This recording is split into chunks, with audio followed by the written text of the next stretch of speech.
আরে আব্বা আসবে এটা আমার মাথায় আছে। এখন 5 কেজি গরুর গোশ আর 2 কেজি চিংড়ি আনলে কি হবে নে?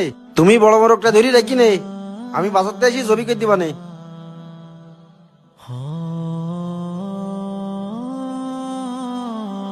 বাজান, তুই বাজারে যাচ্ছে? হ্যাঁ বাজারে যাচ্ছি, কি হয়েছে? কিছু মনে না করলে একটা কথা বলতাম। কি কথা তোমার আবার?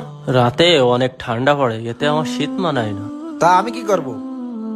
যদি তুই আমার একটা জাম্পার কিনে দিতিস, তো রাতে গায়ে দিয়ে শান্তিতে একটু ঘুম পড়তে পারতাম। এই তোমার জ্বালায় আমি জীবনে কোনোদিন শান্তি পেলাম না, সারাদিন শুধু এটা দেও ওটা দেও। বাবা, তুই এইভাবে করছিস কেন? তা কিভাবে কব? আমার কাছে এখন কোনো টাকা পয়সা নেই, মাথাটা একবারে নষ্ট করে দেই। শালার বুড়ো মরি গেলে আমি বাঁচি।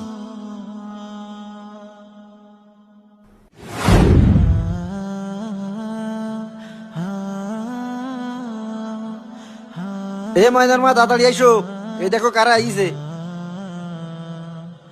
এই নাও, এর ভিতরে 5 কেজি গরুর গোশ আর মাছ আছে। আপা, তুই ভালো আছিস? মাহমুদুল্লাহ আই। আব্বা আপনি ভিতরে আসেন।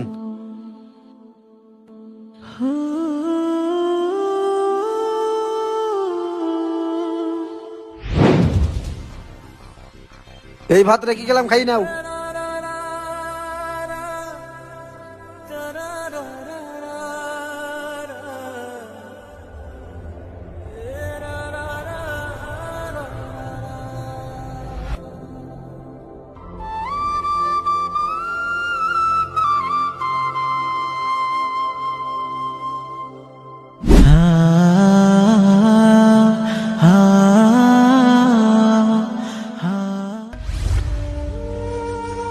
আব্বা, আব্বা তুমি এখানে?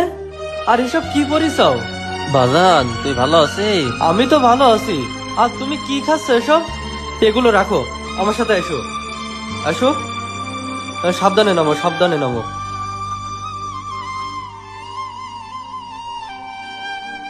বড় ভাই, বড় ভাই। আরে আলামিন, তুই কখন আসলি?